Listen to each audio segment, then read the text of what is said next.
Oi, eu sou o Hugo Sanomani, sou compositor e violonista, e nesse vídeo eu vou falar sobre algumas abordagens que podem ser usadas para compor para o violão solo. Eu espero que esse vídeo seja útil para pessoas de diferentes níveis, desde aquelas que estão iniciando até aquelas que já possuem mais familiaridade com o instrumento, mas que não pararam para organizar as ideias com calma na hora de compor para ele. Nisso, eu vou começar falando sobre as características básicas do instrumento, para depois mostrar algumas técnicas específicas.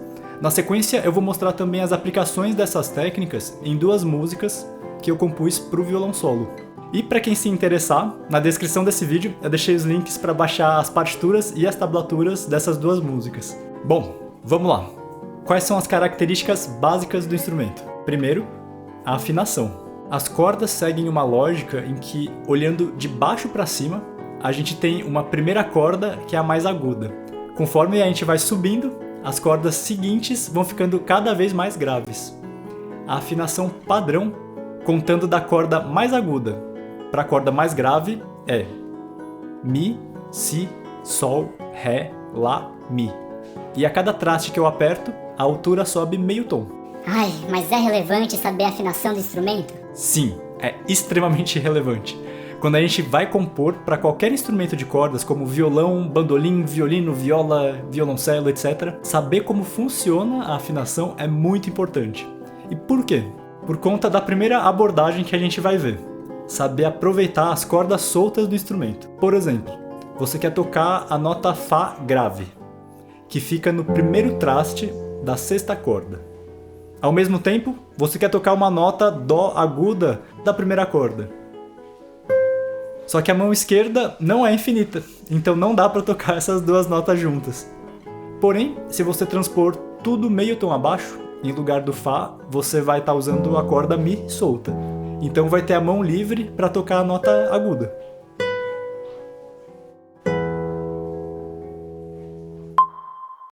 Geralmente, o polegar toca as três cordas mais graves e os dedos indicador, médio e anelar tocam as três cordas mais agudas. Porém, existem várias situações em que o polegar pode tocar as cordas mais agudas, ou em que os outros dedos podem tocar as cordas mais graves, etc. Tudo depende bastante do contexto. É comum, por exemplo, no caso de uma melodia ou de uma escala, que a gente alterne os dedos indicador e médio. Geralmente a gente alterna entre esses dois dedos para ter maior velocidade e precisão.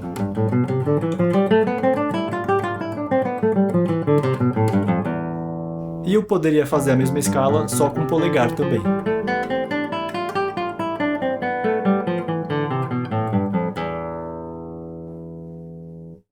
Agora eu vou tocar um trechinho de uma música.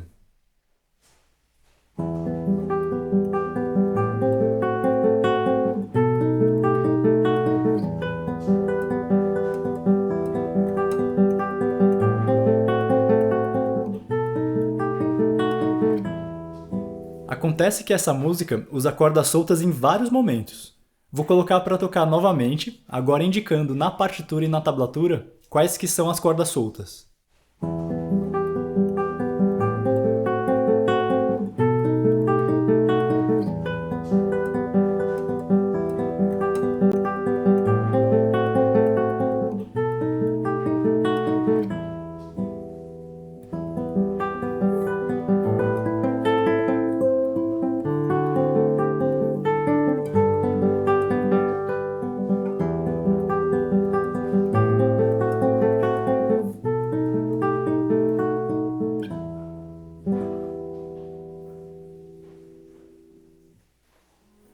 Nossa, tem até que bastante corda solta, hein? A segunda ferramenta que eu vou apresentar é criar padrões de mão direita. Se você prestou atenção, a música que eu acabei de tocar tem um dedilhado de mão direita que se repete continuamente. Reparou? Então esse primeiro exemplo já está usando a primeira e a segunda abordagem juntas. Cordas soltas somadas a uma fórmula específica de mão direita. Agora eu vou mostrar um exemplo de uma composição minha e eu já vou dar dois spoilers. 1. Ela sempre usa o mesmo padrão de mão direita nesse trecho. E 2. Literalmente todas as posições da mão esquerda aproveitam ao menos uma corda solta.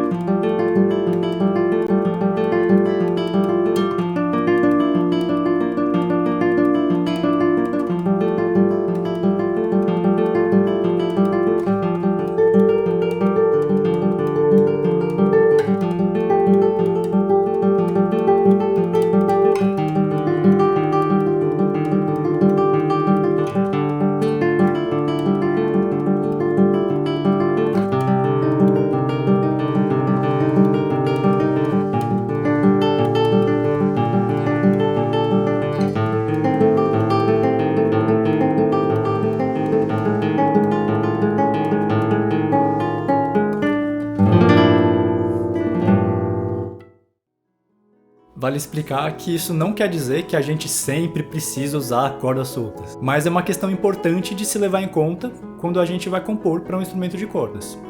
Por outro lado, existem peças que usam muito poucas cordas soltas, inclusive é um desafio interessante para quem for tocar. E se a gente pode usar padrões de mão direita, também dá para usar padrões de mão esquerda. Um caso disso é um trecho do estudo número 1 do Heitor Villa-Lobos, em que a gente tem padrões de mão direita e de mão esquerda usados juntos. Porém, existem cordas soltas que, somadas às mudanças da mão esquerda, vão criando um colorido diferente ao longo do trecho. Vou mostrar o trechinho, daí vai fazer mais sentido.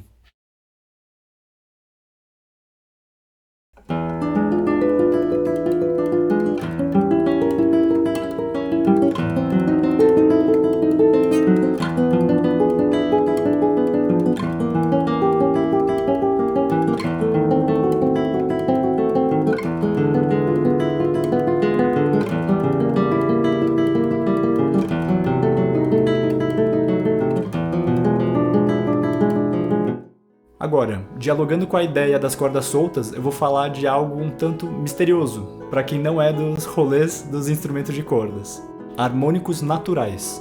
Se eu toco a corda Mi mais grave, também conhecida como Mizão, a gente tem esse som. Agora, se eu seguro essa corda, que é a corda Mi, no sétimo traste, eu tenho uma outra nota, que nesse caso é a nota Si. Porém, se em vez de apertar a corda, eu só encostar muito de leve o dedo na região acima do sétimo traste, essa nota Si fica mais aguda. Ou seja, o dedo está na mesma posição, que é o sétimo traste. Mas a pressão com que eu apertei a corda é diferente. No segundo caso, só estou encostando muito de leve na corda. E isso é o que cria o tal do harmônico. Quando eu toco harmônicos nas cordas soltas, eu digo que são harmônicos naturais. E os harmônicos mais fáceis de tocar, desses harmônicos naturais, ficam nas casas 12, 7 e 5. Na casa 4 também é possível, mas é um pouquinho mais difícil. E existem outros harmônicos em outros pontos das cordas, mas eles são um pouquinho mais difíceis também de fazerem soar. Dito isso, vale também fazer uma distinção. A gente diz que o violão é um instrumento harmônico, mas esse harmônico aí tem uma outra conotação, não é a dos harmônicos naturais. Quando a gente diz que o violão é um instrumento harmônico, a gente está falando que ele consegue fazer 2 ou mais sons ao mesmo tempo. Então a gente pode criar diferentes camadas. Por exemplo, uma melodia grave tocada pelo polegar e um acompanhamento mais agudo tocado pelos dedos indicador, médio e anelar. Um exemplo bem claro disso é o prelúdio número 1, também do Heitor Villa-Lobos, que começa assim.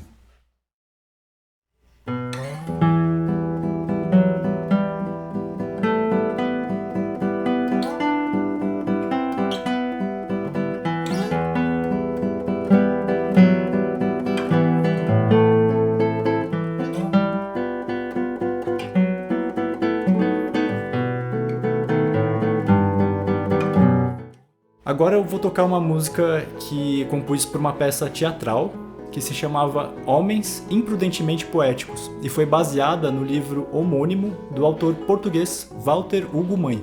Essa peça teatral foi realizada pela turma 69 da Escola de Arte Dramática da USP, com direção da Isabel Sete. Ao longo do vídeo eu vou apontando os recursos que estão sendo usados e assim acho que dá para entender melhor como usar de uma forma prática as ideias que a gente está vendo.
Agora a gente vai ver algumas outras técnicas que foram usadas numa outra composição. Vou começar falando do rasgueado, que é uma técnica muito usada na música flamenca, mas que também aparece no repertório do chamado violão clássico. Existem muitos tipos diferentes de rasgueado. Dá para fazer com um gesto de abrir os dedos rapidamente, esses 4 dedos, às vezes com 3 dedos também, esse movimento de abrir.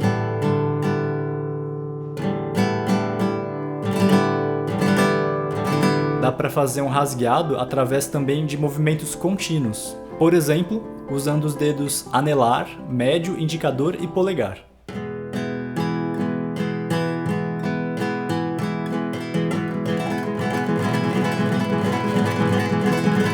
E também dá para fazer um outro movimento contínuo em que o polegar vai para cima e, na sequência, o dedo médio ou o dedo anelar abre para baixo, seguido de um golpe de polegar para baixo. Ficou meio confuso, né? Ó, fica assim.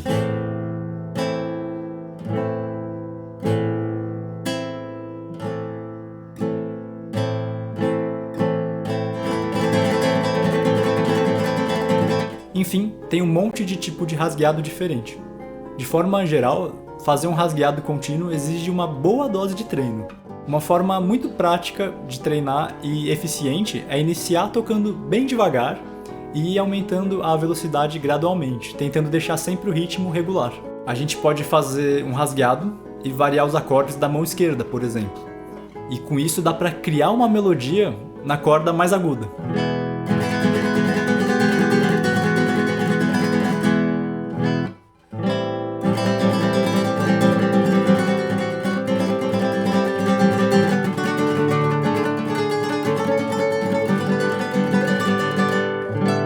Outra técnica super interessante do violão é o chamado trêmulo.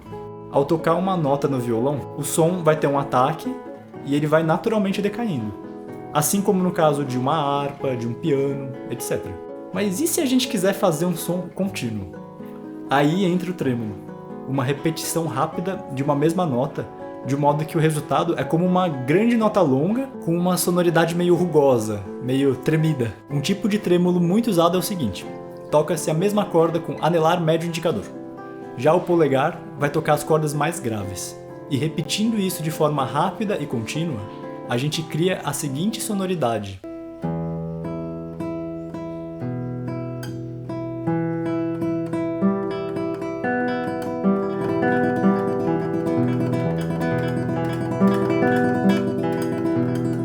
Nesse tipo de trêmulo, a gente tem 4 ataques: anelar, médio, indicador, polegar. E aí repete: anelar, médio, indicador, polegar, etc.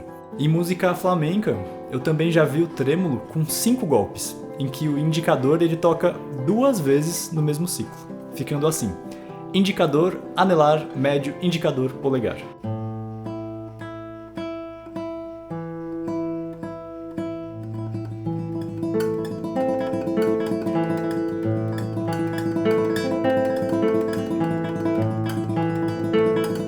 Apesar do violão ter várias técnicas difíceis e poder ser tocado de maneiras muito virtuosísticas e tals, vale lembrar da potência da simplicidade.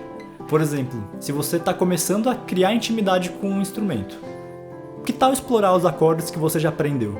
Que tal mesclar esses acordes com algumas das abordagens que a gente está vendo aqui?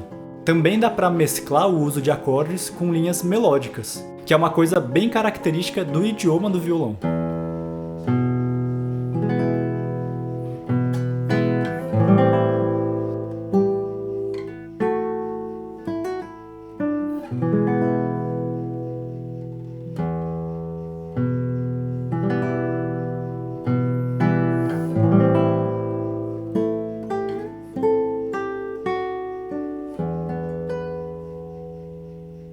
A música que eu vou tocar agora foi um estudo em que eu queria experimentar e praticar diferentes técnicas e, ao mesmo tempo, ter um discurso com começo, meio e fim.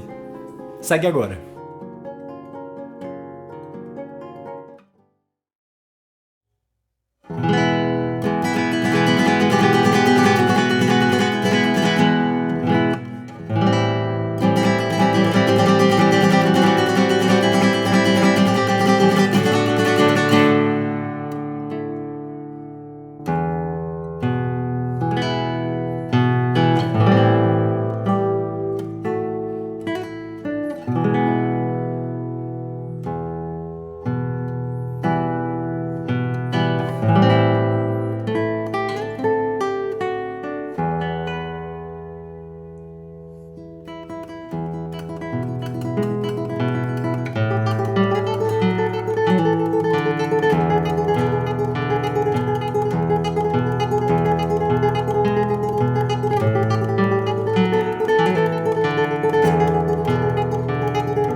Agora a gente chegou na parte final do vídeo. Mas primeiro vale recapitular o que a gente viu até agora. Utilização das cordas soltas, criação de diferentes camadas ao mesmo tempo, por exemplo, uma melodia principal e figuras de acompanhamento, ou uma melodia e um baixo, padrões de mão direita, padrões de mão esquerda, harmônicos naturais, sendo que existem também os harmônicos artificiais, que é um tema que fica para outro momento. A gente também viu rasgueados e trêmulos. Porém, isso é só a pontinha do iceberg, porque existem muitas outras formas de explorar o violão. Por exemplo, dá para fazer percussão no corpo do instrumento.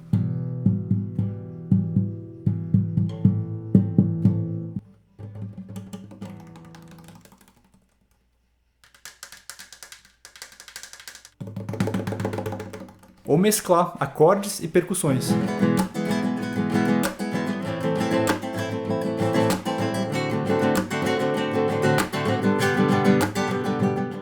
E existem também as chamadas técnicas estendidas, ou técnicas expandidas, que são técnicas diferentes das tradicionais, ampliando as possibilidades de abordagem do instrumento e saindo daquela ideia da nota musical. Porque muitas dessas técnicas não geram notas claras e identificáveis, mas, em vez disso, geram sonoridades mais complexas. Dá para tocar sons agudos se a gente percutir as cordas acima da pestana.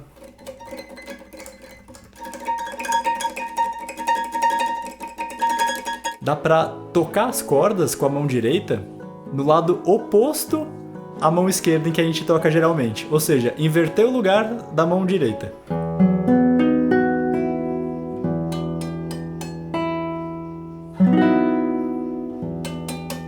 ou tocar com as cordas semi-abafadas, de modo que a gente não aperta elas com força, a gente só usa a própria pressão da mão naturalmente para abafar a vibração das cordas. Se você tiver interesse em conhecer mais peças que usam essas técnicas estendidas, seguem algumas sugestões.